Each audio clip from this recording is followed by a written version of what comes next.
must be cautious. Welcome to the Nerd Party. Hi, this is Nick Anastasiou, story editor on Star Wars The Clone Wars and Star Wars Bad Batch. And you are listening to Aggressive Negotiations.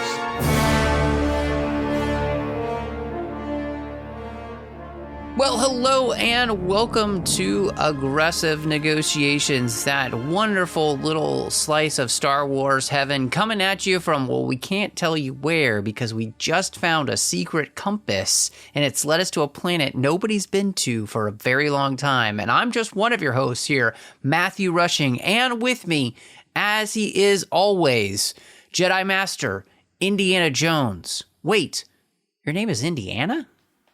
I was named after the Wookiee, actually. Oh, yes. Oh, wow. Was named after the Wookiee. Okay. It's awkward. It made holidays weird because the presents always got mixed up. It's like, who is this for, really?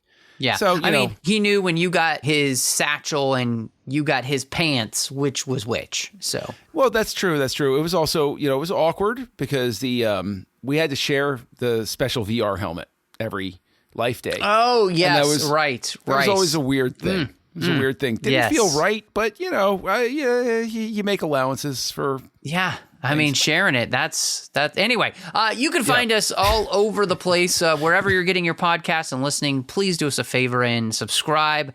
And that way you will get our episodes as soon as they drop. Of course, so we would love it if you would interact with us and follow us on social media. On X, where you can find us at The Jedi Masters. And you've got the entire network there as well, at Join Nerd Party. We're on Instagram at The Nerd Party. We're at thenerdparty.com. You can also find us on Facebook at facebook.com/thenerdparty. And you can find all of the shows that we're doing, of course, at thenerdparty.com and see everything that's going on here at the network. But John, so we come to another episode off the heels of Faster. This one is Entombed. And this is, I would say, another lighthearted episode. In fact, much more lighthearted in some ways than the previous episode. This is very much an adventure episode in the kin to a Tomb Raider game or Indiana Jones. That is very much what this episode is. And so how did you feel coming into this episode, knowing that, we're not really going to touch on kind of, in some ways, the mythology that we've been building, but we might be touching on some mythology that we've never touched on before in Star Wars at all. I was caught a little off guard by this episode because, in all honesty, knowing that, how many episodes we have, I honestly expected it would have been faster as an episode and then right back into something more along the lines of Solitary Clone. So we'd have our deep 3-episode arc, breather, start another 3 deep arc sort of thing. So the fact that it was another standalone was a little weird at first as I was getting into it, where I was kind of like, oh, okay, this is what we're doing. But additionally, especially with the ominous tones from the ending of the previous episode, to have Sid completely AWOL basically in this episode, that was weird. That was one where I was like, wait, okay. Like to not even have her have like a major conversation with anybody at any point. It was an unexpected choice. Not saying it's a bad one. I'm just saying it was unexpected. And I think when the episode started working for me was when I realized, oh, this is to get Phee more airtime so that we get to know her. We had a whole season with Sid getting to know her. Now, obviously, Phee's going to become more important to the story. So we're giving ourselves a Phee episode, as it were. Yeah, I think as I'm thinking about this episode because of the rewatch, one of the things that really jumped out to me as well is that this is an episode that shows us how uncomfortable Hunter is with doing anything that doesn't have to do with missions. And I think it's interesting because we've already seen the way in which that's affected Omega. Right. We've seen how impressionable she is, and she has picked that up. Right. I mean, in the second episode of the season, she didn't really know what a toy was. This was something you would play with or just enjoy. for its own sake, and that didn't really have any, utility. And so I think by introducing Phee, have them going on a mission with her like this, you can see how impressionable Omega is. She's copying Fee's movements. She's really into this idea. But in some ways, this is giving Omega another taste of what the galaxy is like outside of the structure of the military, outside of the Empire in some ways, and what life was like for many people in the galaxy, during the time of the Republic. The idea of going treasure hunting is something that she would never have thought of, without Phee. And so I think this has a real impact then on her as a character and her development, her growth. And again, you see the juxtaposition between Phee and Hunter specifically, and the impact, again, that's having on Omega. And so there's just, I'm so fascinated with the way in which they are working in all of this character development in these episodes. And again, if you're paying attention closely, you can really see the work that they're doing, because it is not a throwaway episode. It's telling you a lot about these characters, and it's informing you then about kind of where their trajectory is going to be going. We're getting a taste of some of the things that Omega is going to be struggling with and kind of learning in this season, and it's going to come to a head later. And so I love that. And I think that you're right to point out about all this stuff with Phee and Hunter playing off of each other. Sid sees Hunter's desire to go on missions and turns it into, he's working for me. Phee sees it, and she's more about, oh, yeah, this is going to be a lot of fun. Hey, kid, come with me. And she knows Hunter's going to go. Like, she's not hiring them to go. She's basically saying, like, no, come on. This is going to be, let's get together. We're going to hop in the ship. We're going to go off and do a thing. It's a different approach to life sort of thing. I like the fact as well that. Well, she's treating them like friends. Yeah. Like, come with us. Let's go on an adventure, Well, she has her own ulterior motive, but she's somebody who has this energy of, she wouldn't understand why somebody wouldn't want to do the fun thing. Right? Oh, you're coming with me just because, it's fun. Like, we all know people like that, where they're like, okay, come on, let's go. And you're like, okay, sure, I'll go. But I think also we kicked off with a lot of Indiana Jones jokes, but I like the fact that we don't necessarily want a Han Solo type of scoundrel. So to get an Indiana Jones type of scoundrel who is a liberator of artifacts, and that's what she's all about, being a treasure hunter, how can you not enjoy that? Like, that's a fun type of character that has always been Star Wars adjacent, and now we've got an actual person who's in it for Temple of Doom, Indiana Jones, Fortune and Glory. Yeah, her being an Indiana Jones type, and like you said, I think it just creates a good sense of adventure. But there are so many layers of references in this episode. Oh, geez. Yeah. There are layers of references to, things like the Fallen Order video games type of thing. The idea of the ancients. There's this whole idea of, like you said, Indiana Jones, Tomb Raider, but we've also got the Fifth Element in there with the blocks that they use. And the laser dish that lights up is basically the same dish as the Enterprise E's deflector dish, just in blue instead of orange, which I thought was a really fun look. And so it's like there's just so many layers to this where you can tell that the animators were having a blast putting this together, and just like, do you get this one? Well, I think that the best reference, in my opinion, that I think is pretty much there for anybody who's a fan of like Studio Ghibli stuff, is the reference to Nausicaa and the Valley of the Winds, where that Doomsday Machine looks like the Doomsday Machine big monster thingy that wakes up at the end of Nausicaa, that destroyed the world. And that's the whole, that's the big doomsday machine. We can't ever activate one of those things again. In Nausicaa, it's all it's all a metaphor for nuclear weaponry and everything like that. But like here, it works as well. It's like, oh, look, here's this desolate planet that's gray and it's a husk of its old self, and we activate this thing, and it's like, oh, that's how that happened. Okay, good to know. This big unstoppable machine, might have been more than one of them. They're just having a blast with these things. No pun intended.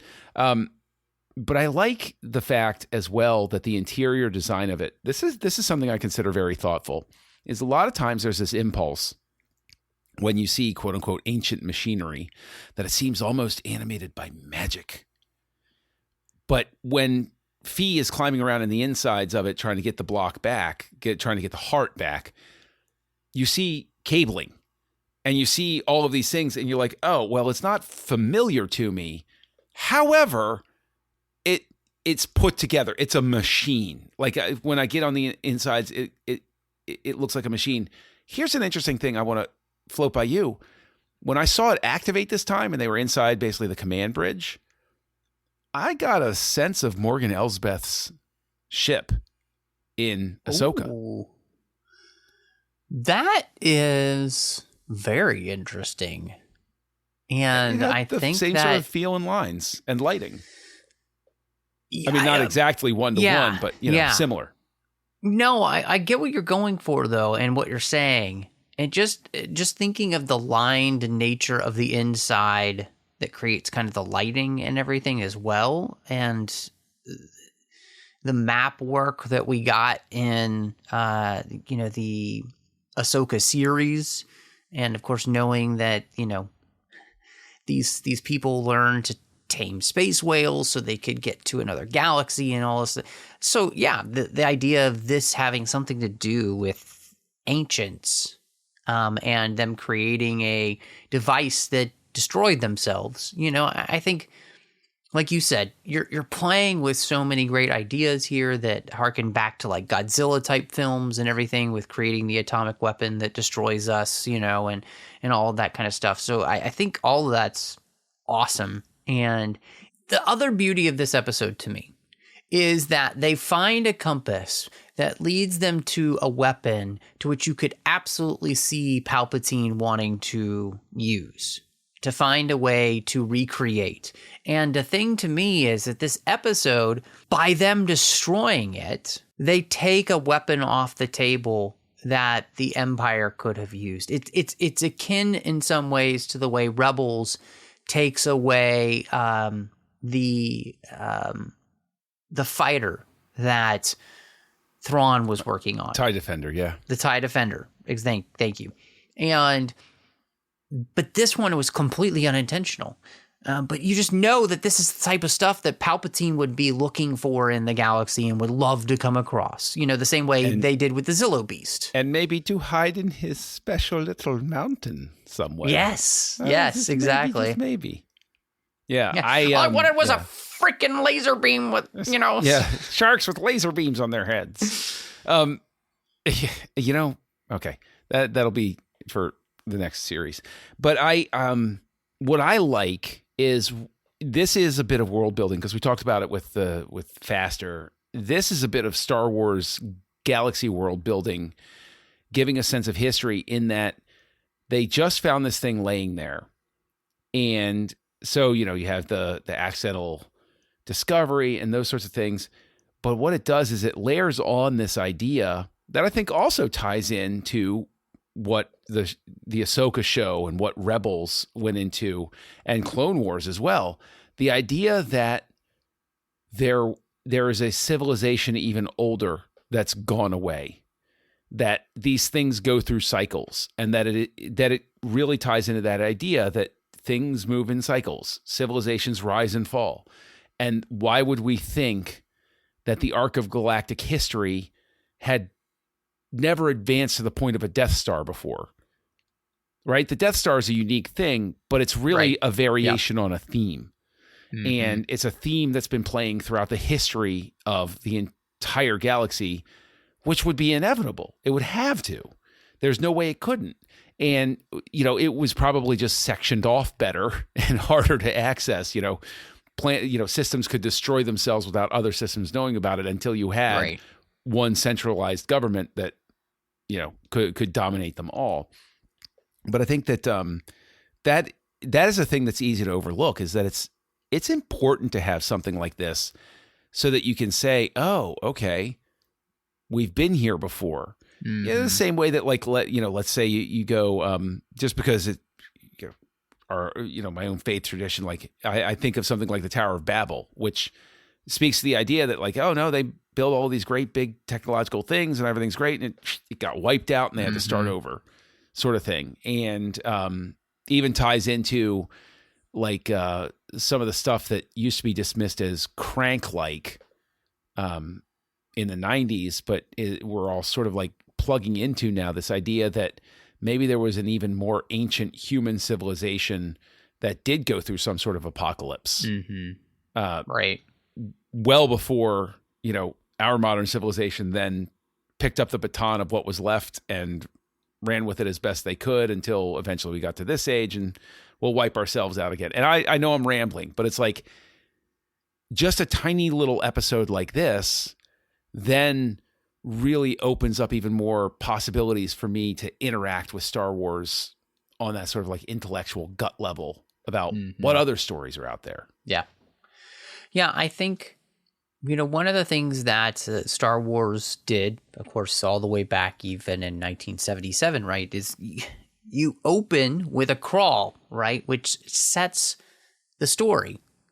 And even before the crawl, it tells you a long, long time ago in a galaxy far, far away. So it's setting a context. And then it sets it in a universe where you can tell there was history that came before, and then there's stuff that's going to happen afterwards. And we're kind of in the now. So what's happening now? Now is happening now. When will then be?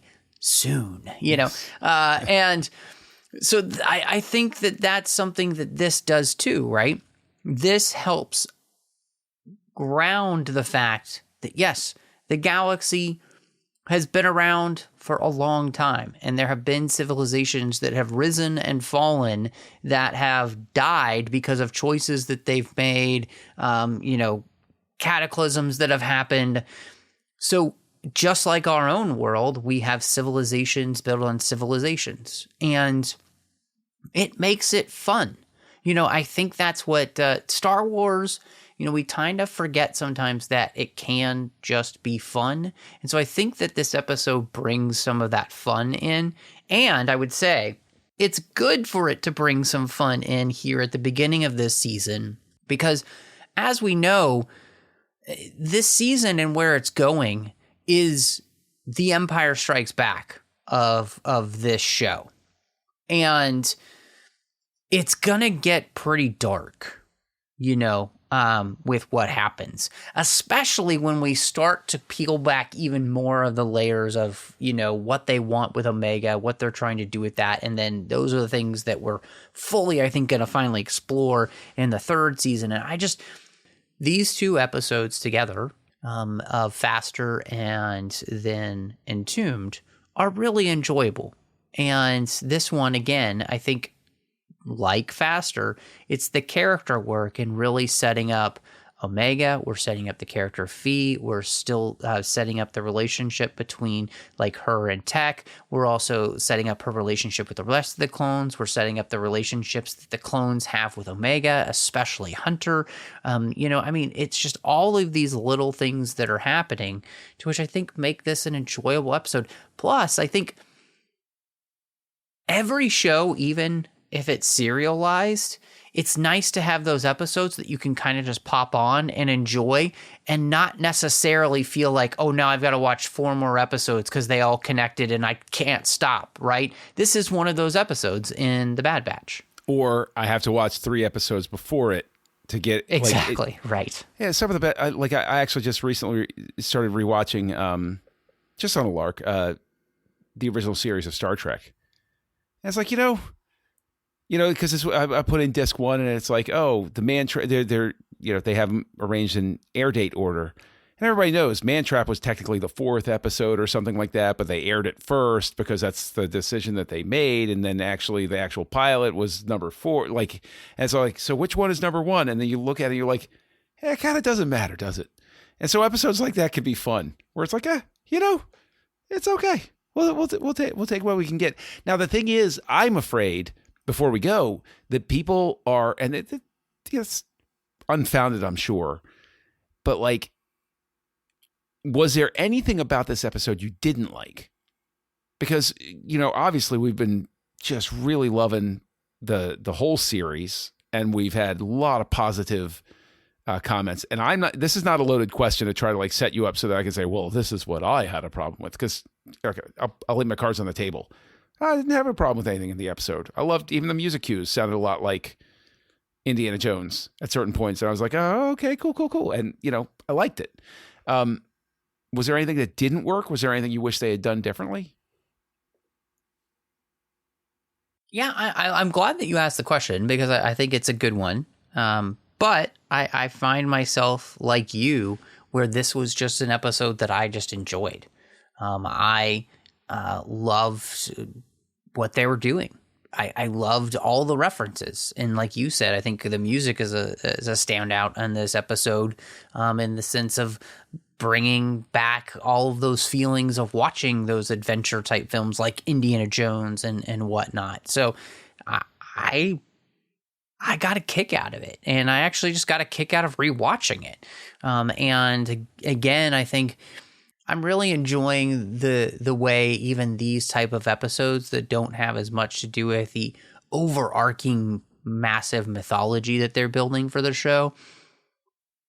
The look and the feel of this episode is just so good. Like, again, it's where the animation is just, it's so subtle, right, in this episode.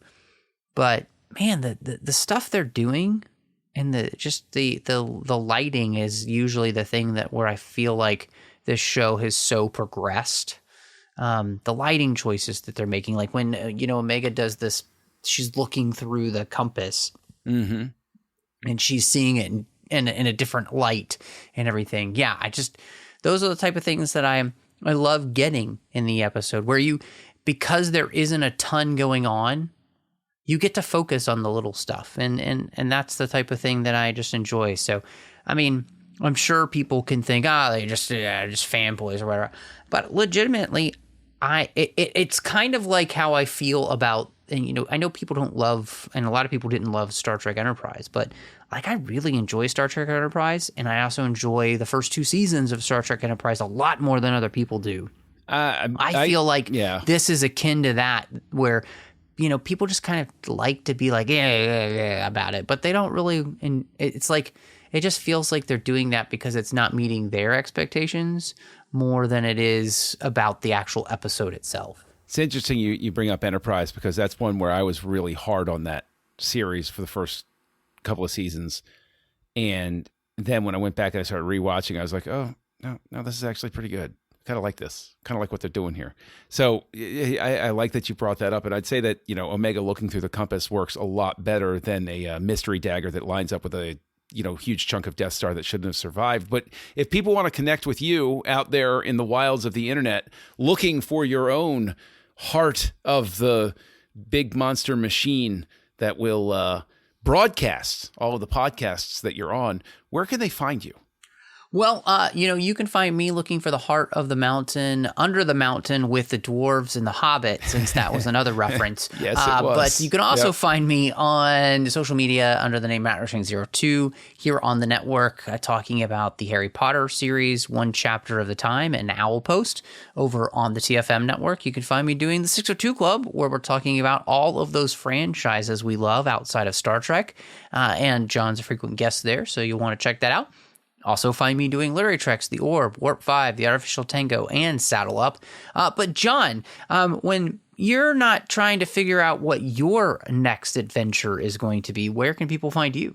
Oh, every day is an adventure with me. Join me, won't you? I'm Kessel Junkie out there. Every day's a new day. Oh, stop that. And aside from being Kessel Junkie online, you can find me on another show here on the Nerd Party Network called House Lights, where we look at the work of directors. And someday I'll talk them into doing the works of Neil Breen. And that will probably be the day that I finally ascend into heaven because I've made all of my dreams come true. And I co-host that with Tristan Riddell and Darren Moser. But I'll tell you what, so that I can go keep lobbying for Neil Breen to direct the next Star Wars movie after Jon Favreau, Matt, I think it's time to close these negotiations. Okay, somebody bring in the Wampa. Just let him have at it with John so we don't get that movie. Negotiations are closed. Join the revolution. Join the Nerd Party.